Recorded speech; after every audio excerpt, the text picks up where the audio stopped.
Hello, everybody, and welcome to Mall Talkers. I'm Michael Paskett, aka The Mall Guy, and this is the show where retail and mall pros come to talk some shop. In 30 minutes or less, I'm bringing you conversations from the strategists, the operators, and innovators driving the evolution of malls today. You'll leave with tactics, stories, and trends shaping what malls were, where malls have been, and what they're becoming. So pull up a chair, grab a coffee, and let's chat some malls. Today, I've got a true trendsetter as a guest, Nadia Fernandes. Having worked all the way from Nakheel in Dubai to CBRE in Spain, today we're talking about the secrets behind lighthouse properties in Spain and how they differ from properties in Dubai.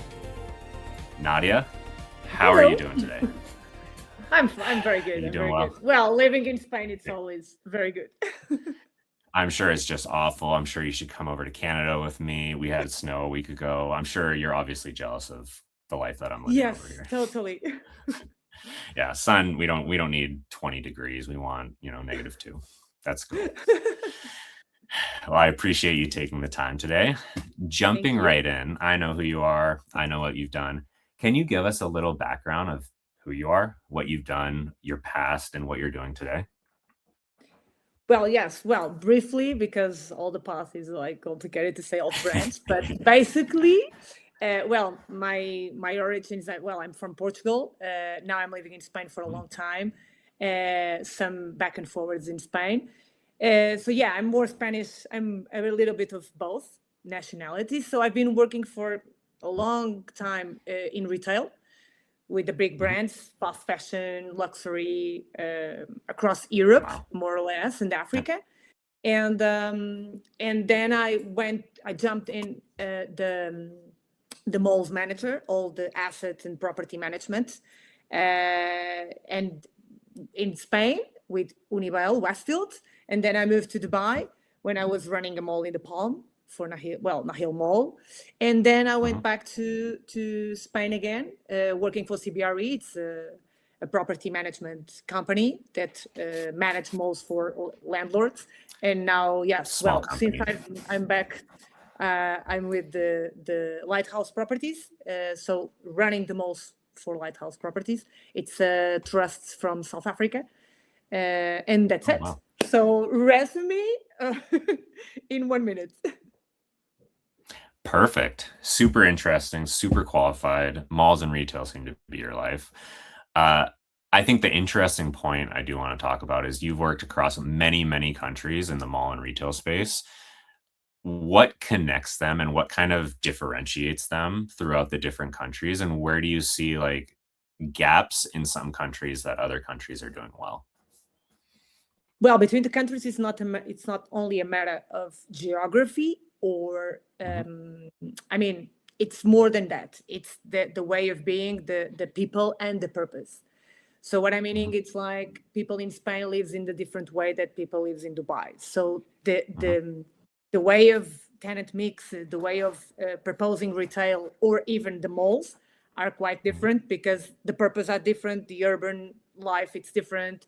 Everyone have different kinds of shopping experience and everything. So basically, it's like the malls. It's a place of gathering. So experiences.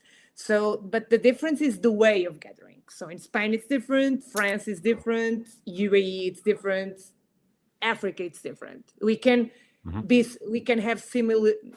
It could be mostly the same way, more or less, between Africa and UAE, but in the end, everything is different because it's not a matter of just a building; it's the assets and it's the people and the culture and the commerce. So basically, that's the main difference. I believe that, and I've seen that a lot in my travels from Asia, Middle East, Europe. Like it's all a place of gathering, but the way or the why, I should say, they're gathering is different based on the culture, based on the infrastructure, based on how things are set up, based on work schedules. Like there's 9 to 5, but in many parts of the world, 9 to 5 is not a thing just because of the climate, the heat, the humidity, things of that nature. So they shift it more towards the night, more towards the morning to escape said temperature. So You have worked with many high-profile destination-driven assets. How do you define them as good, and where do you see potential uh, ways to move forward or to make these better in terms of technology, in terms of like what you're currently doing? How do you see that? Well, basically, the difference between Europe and UAE, I'm comparing with the Mhm. UAE. I could compare with Yeah, the please. USA because it's Mhm. on another level. So basically, the difference between Europe and and UAE, it's we are vintage, so more or Mhm. less. Europe, it's a little bit Oh, vintage, interesting. and Yep. UAE, it's way forward. So the projection. So the difference is like Dubai. It's about projection, and we are Mhm. very how do I say contextual, shaped by a version old or not old. I will say Yep. more Historic. stable, more historical, Yep. more so even the marketing, it's not very sharp or even the technology, digital and everything. So in Dubai or in UAE, or it's way forward. So everything is Mhm. digital. Everyone, it's uh, very familiar with everything digitalized. Mhm. So for instance, just when I arrived to Dubai, I had to download a lot of apps because everything is done by apps, not by face to Yep. face. So if you want something, so there's an app. If everything, because everything is connecting with some kind of marketing, with some kind of actions that Uh, could give you something. Uh, an example, Dubai Mall. If you buy in Dubai Mall, you get points for your Emirates to fly yep. with Loyalty. Yeah. this loyalty and discounts. So everything is connecting in a way that you have and you should have every app, everything is digitalized. So in Mhm. Europe, it's completely different. So even if it's in Spain, the market of the shopping centers and the retail, it's the best in Europe, in one of the best in the world. That's why most of Mhm. the brands and the companies in UAE and among Middle East, Saudi Arabia and everything, they look for people coming from Spain or with such an experience in Spain because we are very familiar with fashion and fast fashion and everything. But in the end, there's a gap on the marketing, on the digital, on the new trends of between us and UAE. Mhm. And I'm not speaking about US because the marketing in US it's another level, but the marketing here it's very old fashioned. You know, like you want to Yep. do something out of the box, and it's very complicated because you can't Yep. find real companies that do it good, very good, Yep. and on a clever way. You know, like it's complicated. That's the Yeah. most. That's what I will say. The main gap. Yeah. I would agree. I would absolutely agree. And a question for you: the shoppers or the consumers in Europe tend to be more old-fashioned, tend to be face to face. With the Hmm. trends of AI and just digital in general, do you think there's an appetite for the consumers to shift towards this, whether it be slowly or quickly, or is there resistance? I don't think so. Even when the COVID hits, I mean, was a lot of conference and everything Mhm. speaking about, oh no, the fashion is going to drop. Everyone is going to buy online. Bullshit. So the way of buying here, Yep. it's completely different. So even if Mhm. we use AI, and for instance, I'm a 47 girl years old, and I use a lot of AI because I think Yep. it's very interesting. There's a lot of things that we can do with AI, but in the end, our customer, it's very, I mean, the face to face, the, I have a lot of young people, but they are. It's different. It's not the target. So the target of our clients, the AI, yes, everyone is very curious how Mhm. it will go and influence on our daily basis, but in the end, they remain in that comfort zone. I will go to a mall. I'll ask. They like to see different things, but like it's like a barrier. I would tend to agree. And obviously, having worked in Dubai and other parts of the world, like Dubai specifically, they operate at a scale and speed that most Yeah. markets these can't match. When you went back to Europe, what had changed in your mind when you think about leasing, tenant mix, asset strategy, technology, any of these things that you did want to implement and you thought the European market could reasonably do? Well, demand in terms of leasing, this is speed assumptions. So European leasing cycles demand conscience, governance, and patience. Mhm. In the other way, in Yep. Dubai is very risky. Appetite is very, like projections. Everything goes very fast. So UAE Mhm. wants to be the best of the best in everything. Yep. So the latest. If something's going out, UAE must be there because otherwise Yep. Saudi Arabia is going to be on the back, Qatar is going to be on the back, and we have to be on top. So Yep. everything is possible in terms of the wow effect. So that's the Yep. main thing. So in leasing assumptions, in the leasing and tenant mix here in Spain, or it's like less risky, more on like ensure that everything is going to be very tight. So Yep. the negotiations are very long. Sometimes are very long because the investor or the brand have to think, analyze everything of that. And on the other way, in Dubai or in UAE, it's more fast. It's more like, let's Yep. go. But we are talking Speed. about different. I mean, it's not a way of investment because the investment in UAE it's quite high. The rents are high, but we work a lot with TOR. So Mhm. there's always a mix between the MGR, the rent that you have to pay religiously each month, and there's a turnover according to Mhm. your sales.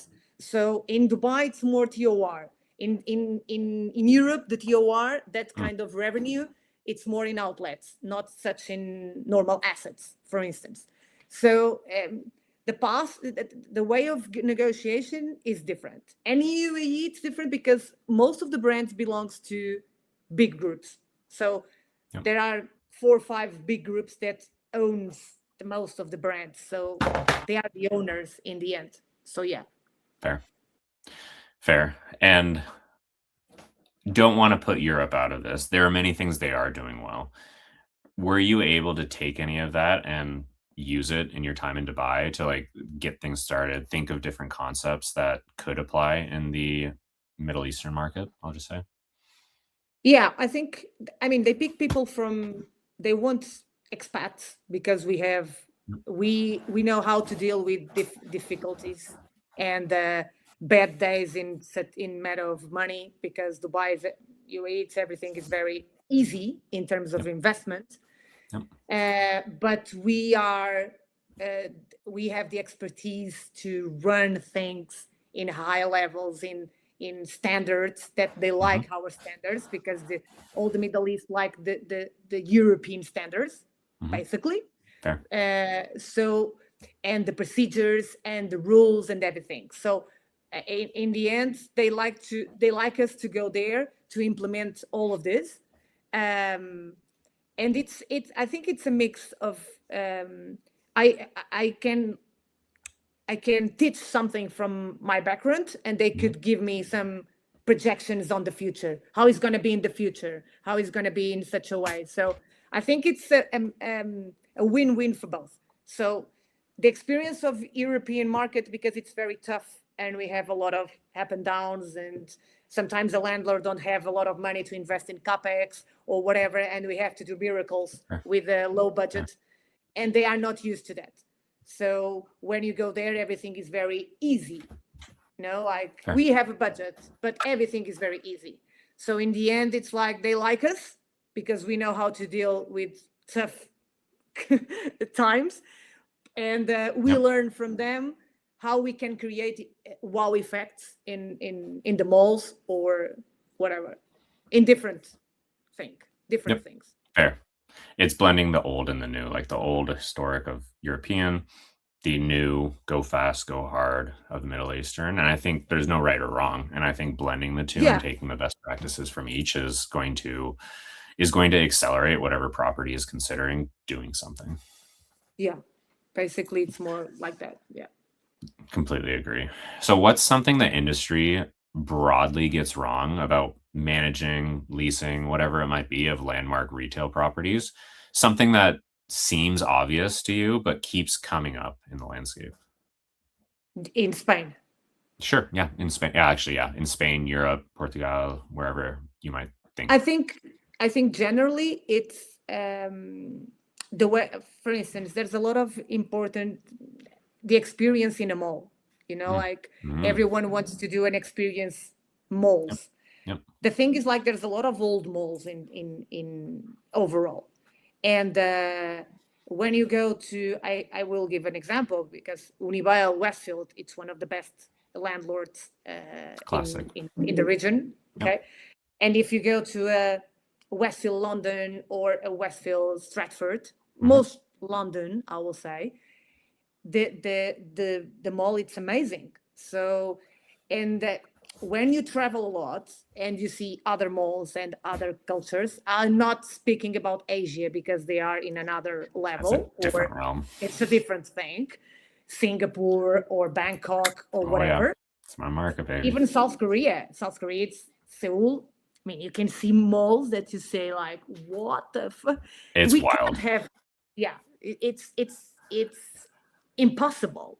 Even Dubai, it's the same. So I had a few people from malls from Europe that went to Dubai to do a tour in the malls and to see other things. And there was quite a funny question that one of the landlords from Spain, they was doing the tour on the Palm and on my mall on the top. And when you go to the rooftop, to the Palm, to the view, you have a lot of screens, a basic thing, screens that you can interact and everything. That is a basic in UAE. Cool. For me, it's like when I saw a big screen that I can interact, for me, it's a basic. But in Europe, that it's not very common. Why it's not common? Because it's a huge investment and no one wants to invest such a money in a huge screen that could create some interaction. That will buzz among the people. But the thing is, like, for a normal landlord in Europe, what is the balance between the investment and the payback? So what I'm meaning, it's like the landlords think, oh, I'm going to invest a huge amount of money and I will not have a return that I could see it. Because it's, in a way, it's a marketing. But everyone goes to Times Square because you have huge screens. It's true. It's a great example. So that's it. Why you go to Times Square? To see a lot of, I mean, it's because of the screens and it's because of the buzz. Yeah, it's everything. So I don't know. I think it's the thing. Every landlord here, there's a lot of focus on leasing, get a vacancy, rent it, but there's no investment on the image, on the doing something different, be different. The experience, it's not only have stores and have the latest. It is, but it's not just that. Have the latest image of Inditex or Primark or whatever.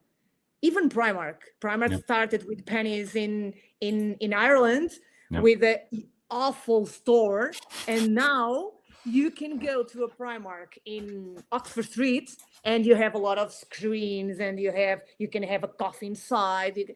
Everything of this, it's experience. You have to spend more money. The investment, the capex, it's a little bit bigger, yes.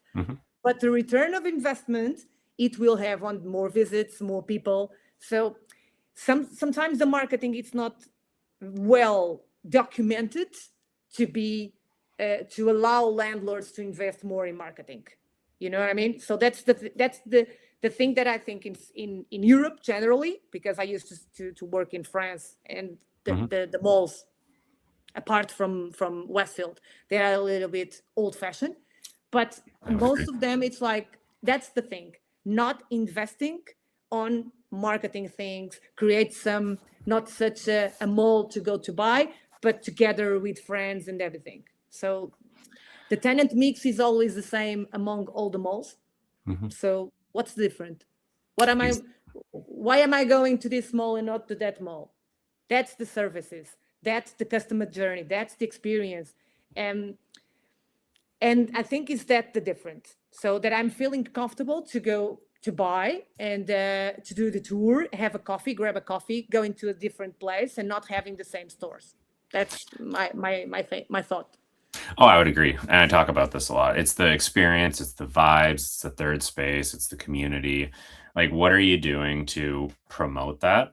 And I do tend to agree. Like, it's very different. Like, we can talk about this all day, but at the end of the day, we're not the ones spending a lot of money on a risk, really. And the return on investment for whatever is being spent is not a direct line. Like, if I spend this money, I will not get this back. It's a dotted line that tends to go in wild goose chases, but at the end, it does promote and produce something.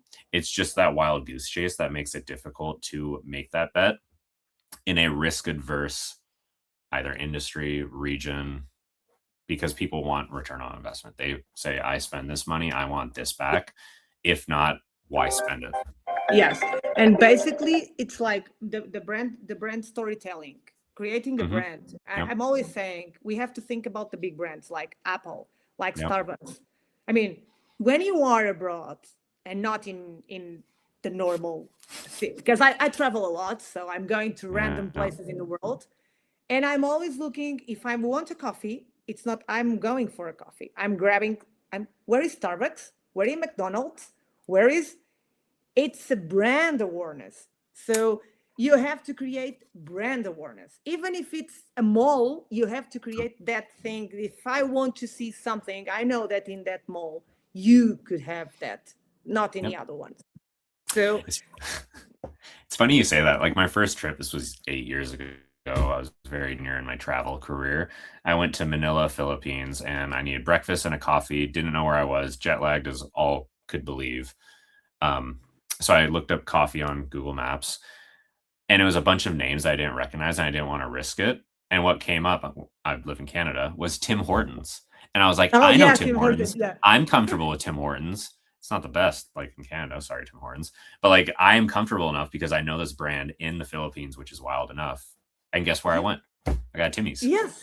And it's everyone, it's like that. So if you don't know how to go, you go to the places that you know that it's going to be likely the ones that you have on your, because the standards and the franchisee and everything. So yeah.